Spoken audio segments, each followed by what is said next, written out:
I didn't know Colby Covington was that good. I watched Colby Covington win a world championship, so I know he can beat anyone alive. I've seen that, and I did not know he was this good. I really did not. That pace was remarkable, absolutely remarkable. But the skills were too, and about the first 30 seconds of that fight, it turns into a shootout. And this fight, and you'll never really get around this narrative, when one guy's a better striker and the other guy's a better grappler, you'll just never get around that classic matchup of, well, this is a striker versus a grappler, and if Colby can get him down, it'll be good for Colby. But if it stays on the feet, Robbie Lawler can knock him out. You can just never really get around that, and that narrative isn't going anywhere anytime soon. And in many ways, that is how this fight was looked at and perceived going into it. And I think that the two contestants would even tell you that. Robbie was preferred to keep it up, and Colby preferred to get on top of him on the ground. Okay, great. Well, 30 seconds in, Colby had an opportunity. Lawler came out, and he started throwing some shots, and they were landing. And that was the opportunity if you're a better grappler, or if you believe that that's going to be your strategy, or if you're flat scared, so you want to go back to what you know best. In that case would have been wrestling for Colby. Colby did it. He changed elevation. I thought he was going to go in for the tackle. He popped right back up and he started trading punches, started throwing back. That exchange is largely what changed that entire fight. That entire fight, that right there, 30 seconds in, when it was time to shoot or throw back, and Colby made the choice to throw back, that is what got Robbie's respect. That's what got Robbie's attention. And I could just tell you as a wrestler, the days of wrestling being enough, or wrestling being the dominant style in MMA, man, 1993 is gone. 1996 is gone. That has not been true for the longest time. However, a wrestler who can come out and mix it up and make the other guy guess, make him wonder what's coming, and he can only do that by punching, by kicking, by knowing where that distance is, right? If a wrestler comes out and he is not within range to land a punch, he's too far away to shoot. That rule's even true in amateur wrestling. When I coach the kids, I tell them all the time, put your hand out. Straighten your hand, put it out. If you cannot touch your opponent, you're too far away to shoot. He's got to be within arm's reach. That's very true in mixed martial arts.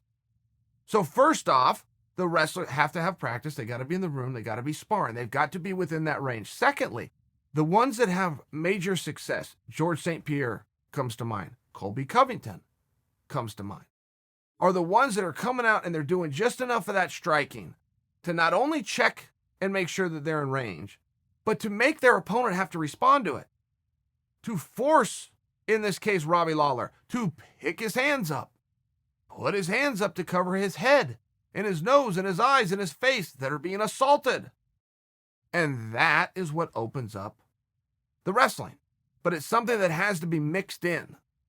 Mixed martial arts. Boy, you really have to mix it in. And when you see guys do it well, when you see guys that do have that big dominant takedown, but they're able to get to it because they disguised it with some very good boxing. I just didn't know Colby was that good.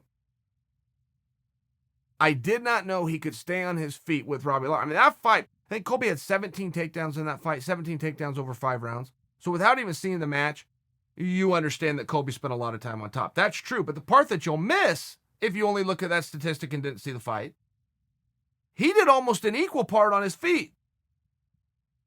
It would be very interesting if somebody actually broke down with a stopwatch. I will bet you if he did 10 minutes on the ground, he did 10 minutes on his feet. And it was a tireder Robbie Lawler, but it was also a Robbie Lawler that was having to react. It is a dance after all. One person can lead at a time, and Colby stayed so busy, and that's where that pace comes in. We're talking about that pace. I mean, Colby was sticking something at Robbie at all times, and Robbie must respect it. You guys will hear effective strike.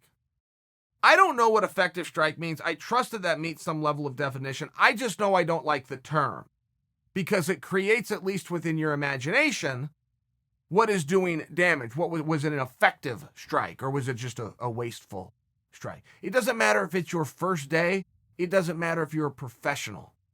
It doesn't matter if you're in the playground or you're in the cage. You don't want to be punched by somebody. If you are a professional fighter and somebody who comes up to you who is not trained at all and they throw a punch and it's going to hurt. They're all effective. They're all effective. So unless that term is meant to mean a different definition of which has never been explained to me, I just don't like it. So Colby he was changing paces. Some of his jabs would be in bunch, 2 or 3 jabs at a time. Then he'd throw one that was really hard. Then he'd throw some soft ones just to keep him busy. Then boom, he'd step in and stick him again. He was doing some very advanced stuff where I just did not know he was that good. He was throwing kicks. He was throwing to the head. He was coming into the clinch. Look, all you can do is look ahead to him and Kamaru, and that is a major toss-up. Colby Covington might beat Kamaru Usman. He is that good. He really is. He has the pace that Kamaru has found a way to weaponize. Colby's got the same weapon. And that's always interesting because that's always an intangible, and that's always something that the sports analyst can never break down for you. This guy's in better shape than that guy. That's a very real thing. When you see in fighting a guy quit, most of the time your eyes are going to tell you that he was hurt. The other guy did enough damage and it made him quit. That's not what it is. When you see a guy quit, that means he got to a level of fatigue and exhaustion and he could not continue. A fighter's biggest fear going into combat is not winning or losing. Their biggest fear is fatigue. That they will become exhausted and not be able to finish the match, not be able to protect themselves. So when you have 2 guys where that doesn't happen, as a matter of fact, they have so much pace, so much cardio, they can keep the pressure on to such an extent that they can wilt and break their opponent, not even have to do it with the punches and the kicks. It's rare, and it becomes a weapon. They can weaponize it. Those 2 guys are even. From what I'm seeing, those 2 guys are even. Their wrestling is incredible. And now that we're seeing the gains that Colby is making, as good as you thought Colby was, turns out he's better. And I think that many people had that same awakening after Kamaru's match with Tyron. He went into that match where he goes, hey, Kamaru's a really good fighter. He comes out of that match and people go, oh my goodness, Kamaru is a great fighter. So when you have these guys that are making gains, that are in the room, that are making gains, even though it's not in front of your eyes, it's very tough to break something like that down. It was one of the struggles that you would always have with John Jones. Now, this isn't as true now, John, at 33 or 34 years old, however old John is. But in John's youth, it was very true. You could not sit down and watch a John Jones tape and then try to figure out what you're going to get when you go fight him. Because he was gaining so rapidly, he was just doing it in the gym. So when you tune him in on your TV 4 months later, it's like a whole nother product. Then you go, okay, I get it. Now I see what John does. 4 months later, you tune in, he's doing all new. He's getting better. So when you have these guys that are getting better, but they're not doing it right in front of your eyes, you don't fully know what to expect. And I think as that fight gets closer, I know that Colby had alluded to the fact that it's going to be at Madison Square Garden, which is in November. I think on November 2nd. He alluded to that. I don't know if that's because that's what he was hoping for or because he was tipped off ahead of time. But in my mind, I think he was tipped off. I think those guys are going to fight. I think it's going to be in November at Madison Square Garden. I think there's going to be a lot of dialogue as this thing gets closer. Because they are getting better. And if you were going to go bet on one of them, knowing that they both keep making improvements, just not in front of your eyes, it just makes the match even more compelling. And I think what a difference a day makes also in this sport, right? If you guys will think back 12 months ago, Kamaru Usman wasn't on the tip of your tongue. He just wasn't. If you're being fair, he wasn't. He wasn't on the tip of your tongue for any opponent that, oh man, I can't wait to see this. No. He wasn't on the tip of your tongue for a title fight to even be in there with T. Wood. In fact, I can't remember the circumstances that led up to him fighting Tyron Woodley, but I know he was not the first choice. I can't quite remember how all of that worked out, but it wasn't just supposed to go to him.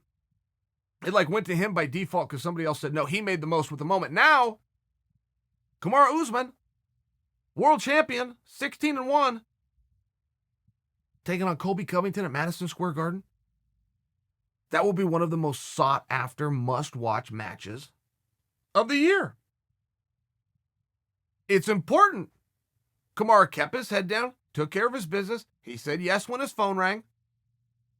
Other things happened outside of his control, and now he has the perfect opponent. It's a very exciting thing. All those years, all that hard work, all that being held back that happened to Kamaru is not unlike what happens to everybody else. That's everybody's story.